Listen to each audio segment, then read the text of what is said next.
महेंद्र भीष्म जी से अनुरोध करूंगी कि कृपया आए और अपनी बात रखें। मैं उन्हें सादर आमंत्रित करती हूँ।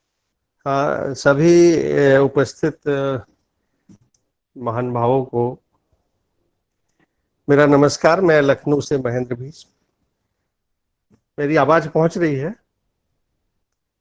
जी सर। हाँ, ठीक है। मैं आज एक सुबह वार्ता हो रही थी मेरी डॉक्टर संदीप अवस्थी जी से। उसी क्रम में मुझे विशेष आमंत्रण मिल गया। मैं उनका आभारी हूँ। किन्नर विषय पर मुझे कहा गया था कि मैं एक संक्षेप में कुछ बात रखूं। किन्नर कथा उपन्यास और मैं पायल उपन्यास मेरा हिंदी साहित्य के लिए है। और अभी एक अथ किन्नर कथा संवाद 2019 में एक आलेखों का संग्रह है, वो भी आया है, जो माननीय प्रधानमंत्री जी को समर्पित किया गया है। मेरा उद्देश्य है अथ किन्नर कथा संवाद के माध्यम से कि किन्नर समुदाय को हम समाज की मुख्य धारा में लाने का प्रयास करें। एक समय था 2010 के आसपास जब इसमें 1 या 2 शोध हो रहे थे, और आज करीब 70 शोध हो रहे हैं और एमफिल हुए हैं। तो अब जागृति आ रही है। विभिन्न विश्वविद्यालयों में सेमिनार हो रहे हैं, गोष्ठियां हो रही हैं, और हमारे प्राध्यापक वर्ग प्रोत्साहित कर रहे हैं कि शोध हों इस पर। सबसे बड़ी बात है, किसी भी समुदाय को जब हम समाज की मुख्य धारा में लाने के प्रयास में रहते हैं तो शिक्षा बहुत जरूरी है। एक विकलांग बच्चा घर में बहुत अच्छे से पाला पोसा जाता है, उसे शिक्षित किया जाता है, पर एक किन्नर बच्चे को अपने ही परिवार से विस्थापित हो जाना होता है।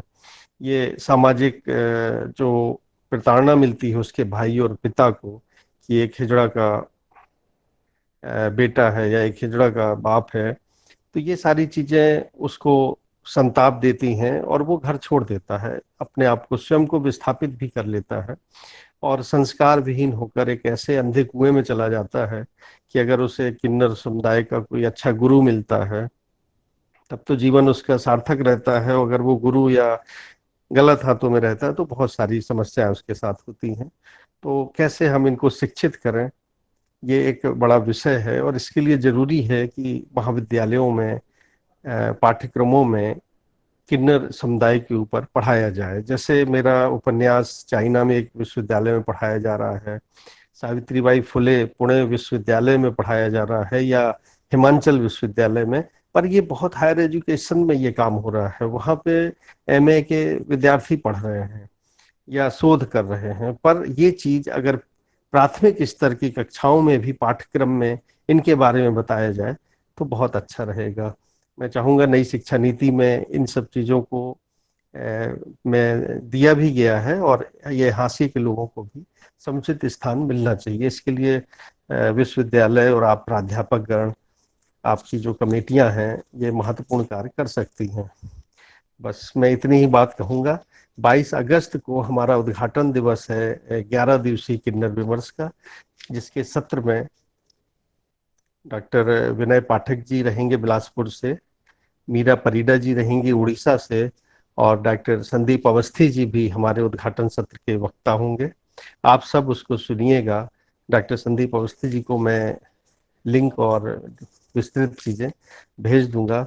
और मैं बहुत प्रभावित हुआ, डॉक्टर पुष्पिता अवस्थी जी को मैं सुन रहा था, और मैंने एक बार उनसे शायद बात की थी जब वो वांग्मय विशेषांक में आई थी, या नहीं की थी, याद नहीं है। पर मैं पुनः उनसे बात करूंगा इस प्लेटफॉर्म के माध्यम से। आज फिर उनको सुनने का मौका मिला। मैं पूरे आप सभी को बहुत आभार व्यक्त करता हूँ कि आपने मुझे बहुत अल्प समय के लिए ही बुलाया, पर एक बात जो जरूरी थी कि हम किन्नर समुदाय को कैसे मुख्य धारा में लाएं, तो वो पहुंचानी थी। बहुत बहुत धन्यवाद संचालिका महोदय जी, सभी को।